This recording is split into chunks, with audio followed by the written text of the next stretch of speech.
പ്രവാസികളുടെ ഭാര്യമാരോട് ചില കാര്യങ്ങൾ നിങ്ങൾ അറിയണം.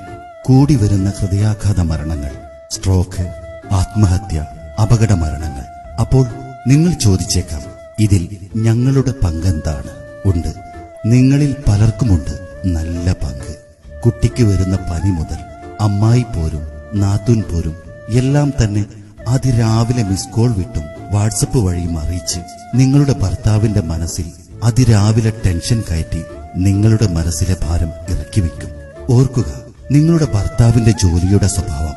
അതിരാവിലെ ഡ്രൈവിംഗ് ചെയ്യുന്നവർ, എത്രയോ കിലോമീറ്റർ ഒറ്റയ്ക്ക് വാഹനം ഓടിക്കുന്നവർ, കമ്പനികളിൽ അപകടം പിടിച്ച ജോലി ചെയ്യുന്നവർ, കെട്ടിടത്തിന്റെ മുകളിൽ നിർമ്മാണ ജോലികൾ ചെയ്യുന്നവർ, തിളയ്ക്കുന്ന എണ്ണയുടെയും തിളച്ച വെള്ളത്തിന്റെയും കടുത്ത ചൂടിലും തീയുടെ കൂടെ ജോലി ചെയ്യുന്ന ഹോട്ടൽ, കഫ്റ്റീരിയകളിൽ ജോലി ചെയ്യുന്നവർ, കമ്പനിയുടെ ടാർഗറ്റ് തികയ്ക്കാൻ നെട്ടോട്ടം ഓടുന്ന സെയിൽസ് മേഖലയിലുള്ളവർ, അങ്ങനെ ഒരുപാട് ടെൻഷൻ പിടിച്ച ജോലി ചെയ്യുന്നവരാണ് ഭൂരിപക്ഷം പ്രവാസികളും. പറയാനുള്ളത് പറയണം. പക്ഷേ നിങ്ങളുടെ ഭർത്താവിന്റെ ജോലിയുടെ സ്വഭാവം, മാസം ലഭിക്കുന്ന സാലറി, ഭക്ഷണത്തിന്റെ അവസ്ഥ, താമസം, അവരുടെ വിശ്രമവേള, അവധി ദിവസവും ഇതൊക്കെ ചോദിച്ചറിഞ്ഞുള്ള ഇടപെടലാവണം. ഭർത്താവ് ഒരു കറവ പശുവല്ല. നിങ്ങളെയും മക്കളെയും നന്നായി പോറ്റാനും മക്കളുടെ ഭാവിക്കും വേണ്ടിയാണ് ഈ മരുഭൂമിയിൽ അധ്വാനിക്കുന്നത്. നിങ്ങളുടെ ഭർത്താക്കന്മാർ നാട്ടിൽ വരുമ്പോൾ ഉള്ള അത്തറിന്റെ മണമല്ല, ഇവിടെ കടുത്ത വിയർപ്പിന്റെ മണമാണ്. അതിരാവിലെ തുടങ്ങും ജോലിയാവട്ടെ നല്ല ടെൻഷൻ പിടിച്ചതും. വിളിക്കാൻ കൃത്യമായി ഒരു സമയം ഓരോ ഭാര്യമാരും മാറ്റിവെക്കണം. ആ സമയത്ത് പറയാനുള്ളത് തിരക്ക് കൂട്ടാതെ നല്ല രീതിയിൽ അവതരിപ്പിക്കുക. അനാവശ്യ യാത്രകൾ ഒഴിവാക്കുക. ഒറ്റയ്ക്കുള്ള യാത്ര വളരെ അത്യാവശ്യ ഘട്ടത്തിൽ മാത്രം ചെയ്യുക.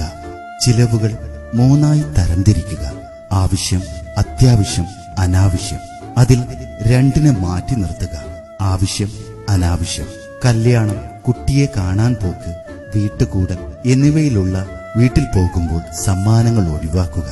എല്ലാ പാർട്ടിക്കും പുതിയ വസ്ത്രം എന്ന വാശി ഒഴിവാക്കുക. അനാവശ്യ കാര്യങ്ങൾ പരമാവധി ഭർത്താവിനെ ഫോണിൽ അറിയിക്കുന്നത് ഒഴിവാക്കുക. അന്യപുരുഷന്മാരായുള്ള പരിധിവിട്ട സൗഹൃദം ഒഴിവാക്കുക. വാട്സപ്പ്, IMO ഉള്ള നമ്പർ അന്യർക്ക്, auto driver, school bus driver, gas വാഹന ഡ്രൈവർ, സാധനങ്ങൾ വാങ്ങുന്ന കടക്കാർക്ക്, ഭർത്താവിന്റെ സുഹൃത്തുക്കൾ, അങ്ങനെ വരുന്ന യാതൊരു കാരണവശാലും നൽകരുത്. ഫോൺ റീചാർജ് കൂപ്പൺ വാങ്ങുക. കടകളിൽ നമ്പർ കൊടുത്തുള്ള റീചാർജ് തീർത്തും ഒഴിവാക്കുക. മക്കൾക്ക് ഇഷ്ടപ്പെട്ടത് എല്ലാം വാങ്ങിക്കൊടുക്കാതെ പിതാവിന്റെ ഗൾഫിലെ അവസ്ഥ പറഞ്ഞു ബോധ്യപ്പെടുത്തുക.